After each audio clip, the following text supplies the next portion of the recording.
ದೊಡ್ಡ ಕೆಲಸ ಮಾಡಿದ್ರೆ ಮಹಾತ್ಮ. ಅಂತಹ ಆತ್ಮಕ್ಕೆ ಸಾವಿಲ್ಲ, ದೇಹಕ್ಕೆ ಸಾವುಂಟು. ದೇಹ ನಶ್ವರ, ಆತ್ಮ ಅಮರ ಅಂತ. ಮಾಡಿದ್ದು ನೀವು ಜನ್ಮ ಸಿಗ್ತದೆ ಹೊರತು ನಿಮಗೆ ಯಾರಿಗೂ ಮೋಸ ಮಾಡಿಲ್ಲ. ನೀವು ಮಾಡಿದ್ದೇ ಕರ್ಮ ಇವತ್ತು ಹಿಂಗಾಗಿದೆ. ಸೊ ಅದಕ್ಕೋಸ್ಕರ ನೀವು ಆತ್ಮ ಅಂತ ತಿಳ್ಕೋಬೇಕು. ಪರಮಾತ್ಮ ನೆನಪು ಮಾಡಿ ಪಾಪ ಕರ್ಮನ ಕಳ್ಕೋಬೇಕು. ಅಂದ್ರೆ ಪರಮಾತ್ಮ ಹೇಗಿದ್ದಾನೆ? ಅಶರೀರಿ, ಅಖಾಯ, ಅಭೋಕ್ತ, ಅಯೋನಿಜ, ಅವ್ಯಕ್ತ ಅಂತ ಕರೀತಾರೆ. ಜ್ಯೋತಿ ಸ್ವರೂಪನಾಗಿದ್ದಾನೆ ಪರಮಾತ್ಮ. ಹೇಗಿದ್ದಾನೆ? ಜ್ಯೋತಿ ಸ್ವರೂಪ.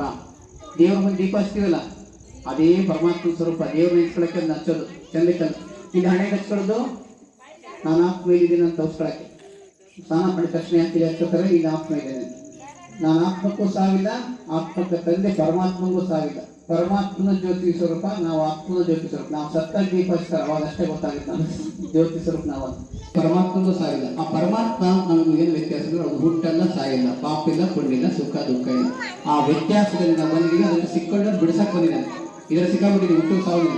ಅದನ್ನು ಬಿಡಿಸಕ್ಕೆ ಬಂದಿದ್ದಾನೆ. ಅದಕ್ಕೆ ಮುಕ್ತಿ ಅಂತಾರೆ. ಬಡತನದಿಂದ ಮುಕ್ತಿ, ದುಃಖ ಶಾಂತಿಯಿಂದ ಮುಕ್ತಿ, ಎಲ್ಲ ರೀತಿಯ ಸಮಸ್ಯೆಗಳಿಂದ ಮುಕ್ತಿ ಮಾಡೋಕ್ಕೆ ಬಂದಿದ್ದಾನೆ. ಸಂಪೂರ್ಣ ಆರೋಗ್ಯ, ಸಂಪೂರ್ಣ ಆಯುಷ್ಯ, ಸಂಪೂರ್ಣ ಸುಖ ಶಾಂತಿ, ಸಂಪತ್ತಿನ ರಾಜ್ಯವನ್ನು ಕೊಡ್ತೀನಿ ಅಂತ ಬಂದಿದ್ದಾನೆ. ಅಂತಹ ಪರಮಾತ್ಮ ದಯಾಸಾಗರ, ಕರುಣಾಸಾಗರದ, ಪ್ರೀತಿಯ ಸಾಗರನ ಪ್ರೀತಿಯಿಂದ ನೆನಪು ಮಾಡ್ಬೇಕೀಗ. ಏನ್ ಮಾಡ್ಬೇಕು? ಪರಮಾತ್ಮ ನೆನಪು ಮಾಡ್ಬೇಕೀಗ.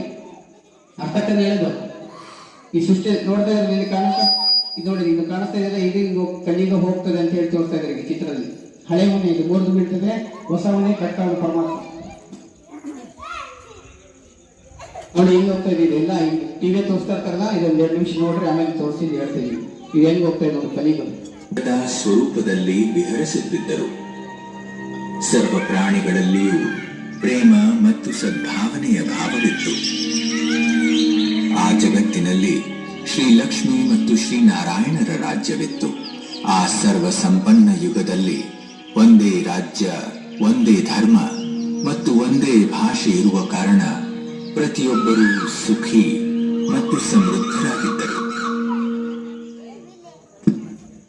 ನೋಡಿದ್ರಲ್ಲ, ಈ ರೀತಿಯ ಸುಂದರ ಸುಖಮಯ ಜಗತ್ತು ಇತ್ತು, ಮತ್ತೆ ಬರ್ತದೆ.